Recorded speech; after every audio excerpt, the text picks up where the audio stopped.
반갑습니다. 틈틈이와 알아보는 미국 주식. 오늘은 헬스케어 업계의 절대 강자, 유나이티드 헬스 그룹, UNH를 심층 해부해 보겠습니다.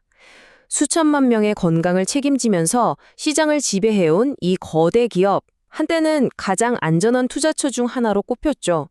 하지만 지금은 전례 없는 위기에 직면하면서 월스트리트에서 가장 뜨거운 논쟁의 중심에 서 있습니다. 과연 추락한 제왕은 다시 날아오를 수 있을까요? 오늘 그 가능성을 자세히 들여다보겠습니다. 2025년 시장은 말 그대로 충격에 빠졌습니다. 유나이티드 헬스의 주가가 무려 35%나 폭락하면서 정말 단숨에 수십억 달러의 가치가 사라져 버렸거든요. 투자자들의 믿음도 함께 흔들렸죠. 아니, 도대체 미국에서 제일 큰 건강보험사한테 무슨 일이 있었던 걸까요? 그리고 더 중요한 건 이거죠. 과연 이 위기에서 벗어날 수 있을까? 오늘 저희는 바로 이 핵심 질문에 대한 답을 한번 찾아보려고 합니다. 회사가 마주한 위기의 실체부터 제도약을 위한 담대한 전략까지 하나씩 파헤쳐 보겠습니다. 자, 그래서 오늘 이 거대 기업의 추락과 재기라는 복잡한 이야기를 따라가기 위해서요. 크게 5개의 챕터로 나누어서 살펴보겠습니다. 격동의 시작부터 회복을 향한 로드맵까지 순서대로 분석해 볼게요. 좋습니다. 첫 번째 챕터입니다. 불과 얼마 전까지만 해도 유나이티드 헬스는 정말 흔들리지 않는 거인 같았어요. 하지만 2025년 상상할 수 있는 모든 악재가 한꺼번에 덮치는 그야말로 퍼펙트 스톰이 시작됩니다. 이 위기는 그냥 하나의 사건이 아니었습니다. 여러 악재가 그야말로 연쇄적으로 터진 거죠. 2024년 12월 자회사 CEO가 피살되는 비극적인 사건으로 대중의 분노가 촉발됐고요. 곧이어 2025년 1분기에는 예상보다 의료 비용이 너무 많이 나오면서 실적 전망을 낮춰야만 했습니다. 5월에는 결국 CEO가 사임했고 설상가상으로 미국 법무부가 대대적인 조사에 착수하기까지 했죠. 정말 재앙의 연속이었습니다. 자, 그렇다면 이 회사는 어떻게 이런 위기에 빠졌을까요? 그 이유와 회복 가능성을 제대로 이해하려면 먼저 유나이티드 헬스 그룹이 어떻게 돈을 버는지 그 아주 독특하고 강력한 비즈니스 모델부터 알아봐야 합니다. 이 회사는 그냥 보험료만 받는 곳이 아닙니다. 핵심은 바로 이 플라이휠 효과라는 건데요. 2개의 거대한 축, 보험사인 유나이티드 헬스케어와 서비스 제공사인 옵텀이 맞물려 돌아가는 구조예요. 먼저 보험 부문에서 5천만 명의 방대한 가입자 데이터를 확보합니다. 그러면 옵텀이 이 데이터를 싹 분석해서 비용을 줄일 수 있는 가장 효율적인 치료법을 찾아내죠. 이렇게 아낀 돈은 다시 보험의 수익성을 높여주고요. 마치 한 번 돌기 시작하면 저절로 더 세게 돌아가는 톱니바퀴처럼 보험과 서비스가 서로를 강화하면서 엄청난 이익을 만들어내는 완벽한 수직 통합 생태계인 셈입니다. 자, 여기서부터 이야기는 정말 흥미로워집니다. 지금 이 상황을 두고 월스트리트에서는 엄청난 논쟁이 벌어지고 있거든요. 이 폭락이 다시는 없을 저가 매수 기회일까요? 아니면 섣불리 잡았다간 손을 베이는 추락하는 칼날일까요?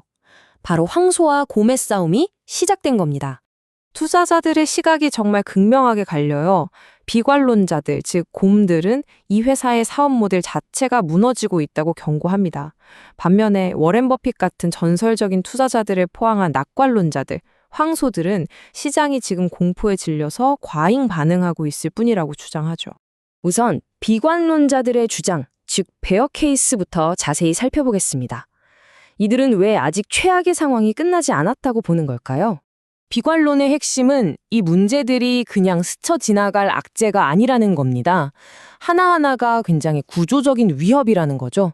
법무부 조사는 최악의 경우 수십억 달러 벌금은 물론이고 회사의 핵심인 보험과 서비스 사업을 강제로 분리해야 할 수도 있어요. 여기에 급증하는 의료 비용, 정부의 압박, 바닥으로 떨어진 기업 평판까지 더해져서 이익률 자체가 영구적으로 하락할 수 있다는 겁니다. 이 표를 보시면 그 재무적 충격이 숫자로 바로 보입니다. 2025년 1분기에 91억 달러에 달했던 영업이익이 3분기에는 43억 달러로 그냥 반토막이 나버렸죠. 주당 순이익 EPS 역시 7달러대에서 2달러대로 곤두박질 쳤고요. 분기가 지날수록 실적이 무너져 내리는 모습이 한눈에 보입니다.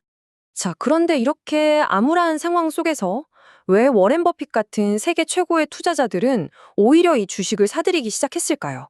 이제 반대편, 낙관론자들의 주장을 들어볼 시간입니다. 낙관론자들의 핵심 주장은 이거예요. 시장이 지금 모든 최악의 시나리오, 그러니까 벌금도 최대로 맞고 사업도 쪼개지는 상상할 수 있는 모든 악재가 다 터질 거라고 가정하고 주가를 너무 과도하게 떨어뜨렸다는 겁니다. 이 모든 재앙이 한꺼번에 현실이 될 가능성은 매우 낮다고 보는 거죠. 그리고 바로 여기서 가장 강력한 신호가 나옵니다. 투자의 현인, 워렌 버핏의 벅시어 해서웨이가 2025년 2분기에 대규모로 이 주식을 사들였다는 사실입니다. 영화 빅쇼트의 실제 주인공 마이클 버리 같은 다른 유명 투자자들까지 가세했죠.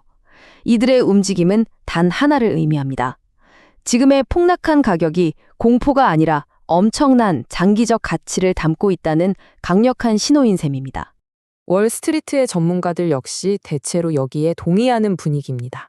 2026년 3월 기준으로 보면요. 애널리스트들의 평균 목표 주가가 현재보다 36% 이상 높은 수준을 가리키고 있거든요. 그만큼 현재 주가가 저평가되어 있다는 시장의 공감대가 형성되고 있다는 뜻이겠죠. 그렇다면 유나이티드 헬스는 이 위기를 극복하기 위해 어떤 계획을 세웠을까요? 회사는 성장을 위한 축소라는 어떻게 보면 좀 고통스럽지만 아주 의도적인 전략적 전환을 선언했습니다. 새로 부임한 CEO는 분명하게 선을 그었습니다. 한마디로 손실을 감수하면서 회원 수만 늘리던 과거의 방식은 이제 끝났다는 선언입니다. 이익이 나지 않는 사업은 과감하게 정리하겠다는 거죠. 분석가들이 이 전략에 2026년판 CBS 전략이라는 별명을 붙였어요.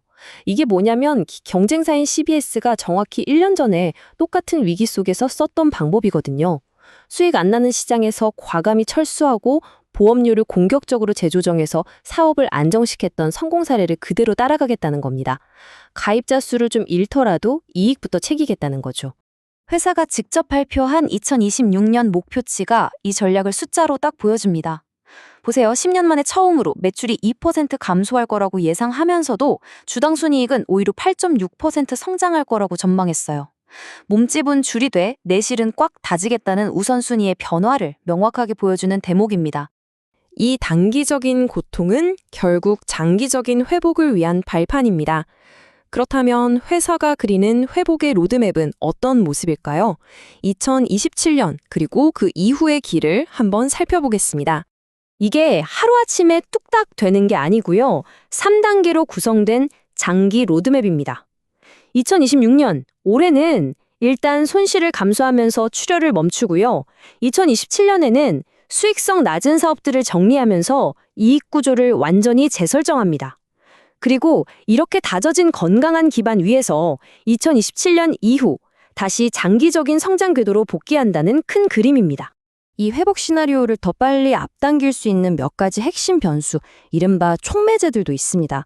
무엇보다 가장 큰 불확실성인 법무부 조사가 예상보다 빨리 그리고 가볍게 마무리되는 게 중요하고요.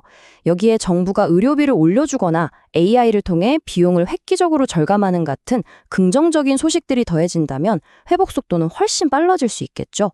결국 질문은 이것으로 돌아옵니다. 유나이티드 헬스의 지금 전략은 추락한 거인을 구하기 위한 신의 한 수일까요? 아니면 더 큰 문제를 예고하는 위험한 도박일까요?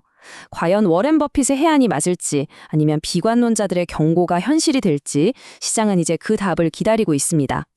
오늘 살펴본 심층 리포트가 이 거대 기업의 미래를 판단하는데 좋은 기준이 되셨기를 바랍니다.